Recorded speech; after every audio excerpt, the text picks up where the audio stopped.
നമസ്കാരം, ഞാൻ മനോജ് നെടിയാക്കൽ. പുതിയൊരു വീഡിയോയിലേക്ക് എല്ലാവർക്കും സ്വാഗതം. റബ്ബറിന് ഓരോ ദിവസം ഇപ്പോൾ ഡിമാൻഡ് കുറഞ്ഞു വരികയാണ്. വിനിമയ വിപണിയിൽ ഡോളറിന് മുന്നിൽ ജപ്പാനീസ് യെന്നിന് കാലിടറിയെങ്കിലും വിദേശ നിക്ഷേപകർ ഒസാക്ക റബ്ബറിനോട് മുഖം തിരിച്ചത് ഉൽപ്പാദന രാജ്യങ്ങളെ ഞെട്ടിച്ചു. ഇടപാടുകളുടെ തുടക്കത്തിൽ ജപ്പാനിൽ റബ്ബർ വില കിലോ 380 യെന്നിലേക്ക് ഉയർന്നെങ്കിലും ആ കരുത്ത് അധിക നേരം നിലനിർത്താനായില്ല. ഊഹക്കച്ചവടക്കാരും ഒരു വിഭാഗം നിക്ഷേപകരും ലാഭമെടുപ്പിന് മത്സരിച്ചിറങ്ങിയത് വ്യാപാരാന്ത്യം റബ്ബറിനെ 368 യെന്നിലേക്ക് തളർത്തി. സംസ്ഥാനത്ത് വരണ്ട കാലാവസ്ഥ തുടരുന്നതിനാൽ റബ്ബർ ടാപ്പിംഗ് രംഗം നിർജീവമാണ്. ഹോളി ആഘോഷങ്ങളുടെ ഭാഗമായി ഉത്തരേന്ത്യൻ വിപണികൾ ഹോളിഡേ മൂഡിൽ നീങ്ങിയതിനാൽ റബ്ബറിന് പുതിയ അന്വേഷണങ്ങൾ എത്തിയില്ല.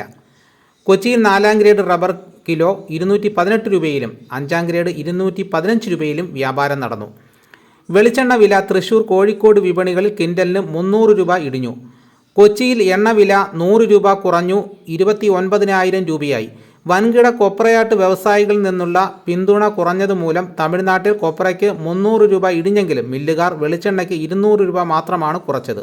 വിപണിയിലെ അനിശ്ചിതാവസ്ഥ കണ്ട് കർഷകർ നാളികേര നീക്കം പല ഭാഗങ്ങളിൽ നിയന്ത്രിക്കുന്നത് പച്ചത്തേങ്ങയുടെ വില തകർച്ചയെ പിടിച്ചു നിർത്താൻ ഉപകരിക്കും. സുഗന്ധവ്യഞ്ജനങ്ങൾക്ക് ഇന്ന് ഉത്തരേന്ത്യയിൽ നിന്നും അന്വേഷണങ്ങൾ കുറവായിരുന്നു. വാങ്ങൽ താൽപ്പര്യം ചുരുങ്ങിയത് ഇടപാടുകളുടെ വ്യാപ്തി കുറച്ചു. ചുക്ക്, മഞ്ഞൾ, ജാതിക്ക വിലകൾ സ്റ്റഡിയായി നീങ്ങി. കുരുമുളക് വില ക്വിൻ്റലിന് 200 രൂപ കുറഞ്ഞു. അതേസമയം ഏലക്ക ലേലത്തിൽ വാങ്ങൽ താൽപ്പര്യം ശക്തമായിരുന്നു. 84,133 കിലോ ഏലക്ക വിൽപ്പനയ്ക്ക് എത്തിയതിൽ 84,013 കിലോയും ചൂടപ്പം കണക്കെ വിറ്റഴിഞ്ഞു. ശരാശരി ഇനങ്ങൾ അല്പം തളർച്ചയിലാണ്.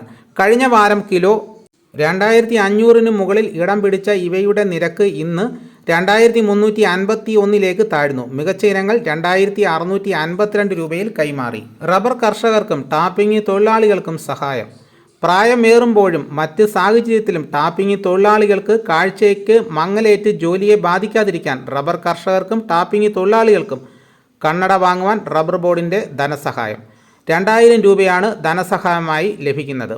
ഇതോടുകൂടി വീഡിയോയുടെ പൂർണ്ണമാകുന്നു. എല്ലാവരും ഒന്ന് ലൈക്ക് ചെയ്ത് സപ്പോർട്ട് ചെയ്യണം. ആദ്യമായിട്ടാണ് ഈ ചാനൽ കാണുന്നതെങ്കിൽ സബ്സ്ക്രൈബ് ചെയ്യാൻ മറക്കരുത്. നിങ്ങളുടെ അഭിപ്രായങ്ങൾ കമൻറ്റായിട്ട് രേഖപ്പെടുത്തണം.